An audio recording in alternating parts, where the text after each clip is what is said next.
Hello everyone, and welcome back to another episode of Wine Wednesday. I'm Alex. And I'm James. Let's drink some wine.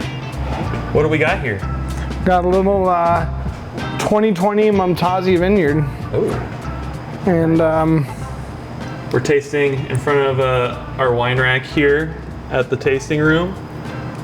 This is how we show that we're committed to sustainability at Fullerton Wines. I built this decking out of reused pallet wood for a nice rustic look. Just a little more our style here at the winery. Just a little more rustic. and we've tested it by standing and jumping on every single level. And it is well built. Feel a lot of cases in this bad boy.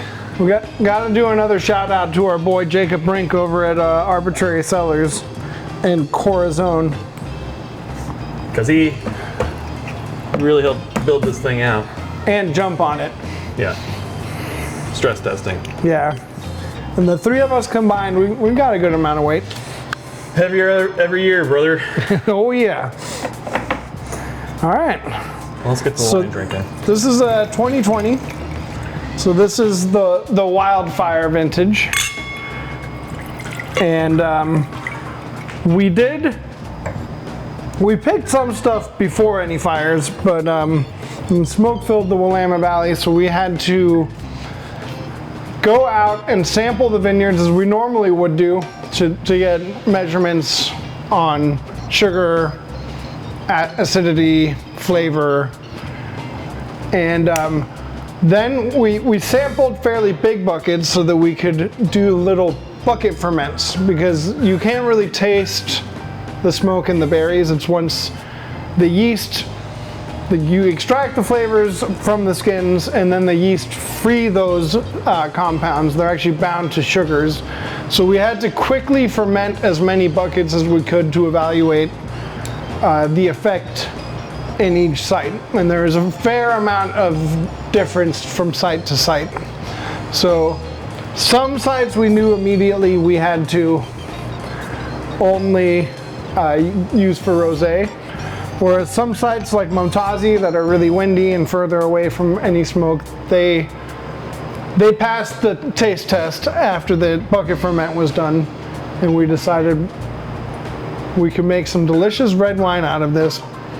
And this wine did get a 92 point score from James Suckling, which if there was a lot of smoke, would not be on that list. They wouldn't have given that score. Yeah, and it spent quite a bit of time in barrel, which I think also helped regarding the smoke influence of that vintage. But this wine is, Momtazi in general is like a wine that ages well. It's very acidic, it's very tannic. It just tends to improve over time. And this year is no different with that. But it's an area, it's in the McMinnville AVA, so a region within the Willamette Valley that's fairly close, or butts up against the Van Duzer corridor, which is the lowest pass over the coast range into the Willamette Valley. So as the valley heats up during the day, the pressure differential pulls in a bunch of cool coastal air every afternoon and evening.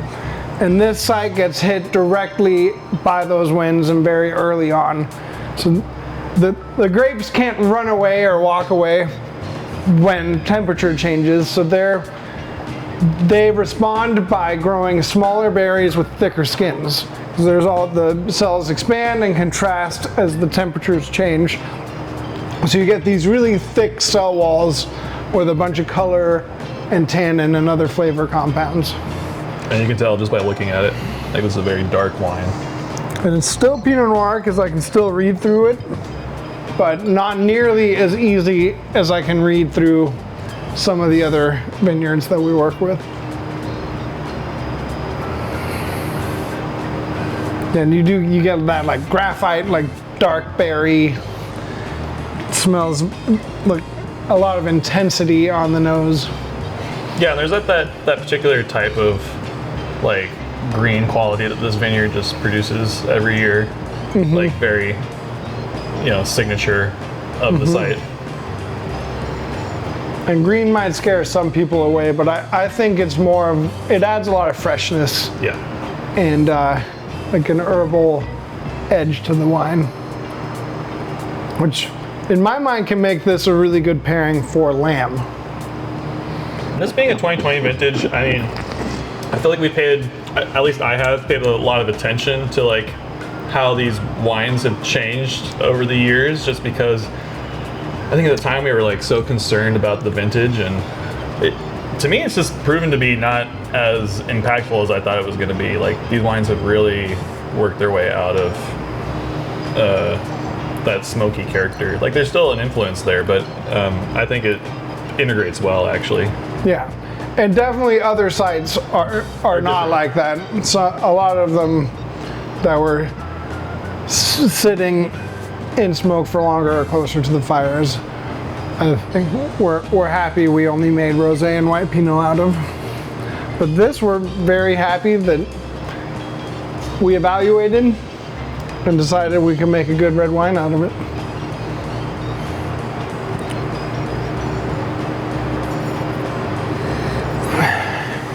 Yeah, it's very like brooding and dark and Yeah. like really dark purple flowers, and It's such a high intensity site. so this I think will sell her really well for quite a few more years.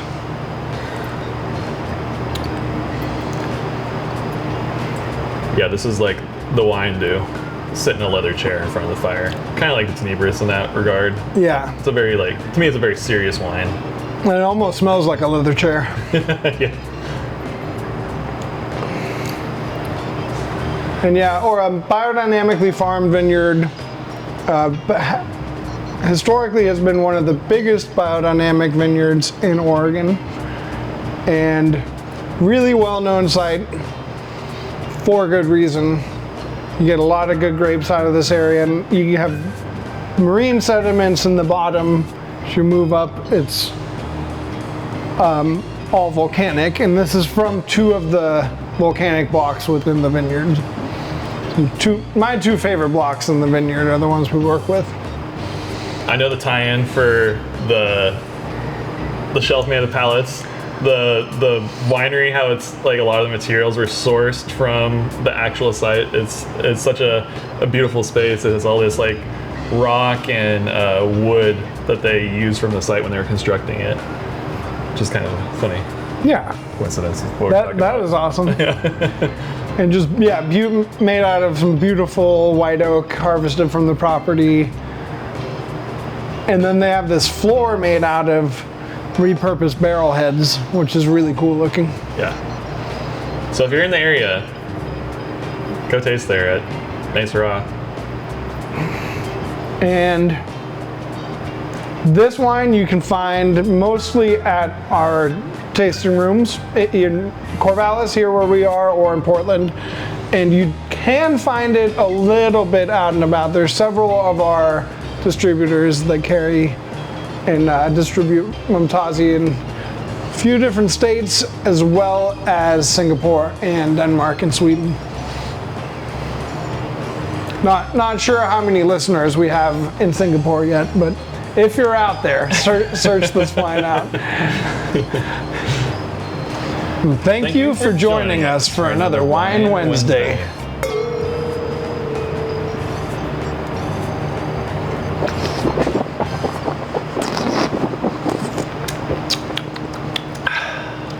Gotta do it every time. We got a Sierra. Remember the Sierra Mist commercials where they're like, it's kind of like that. It's kind of like that.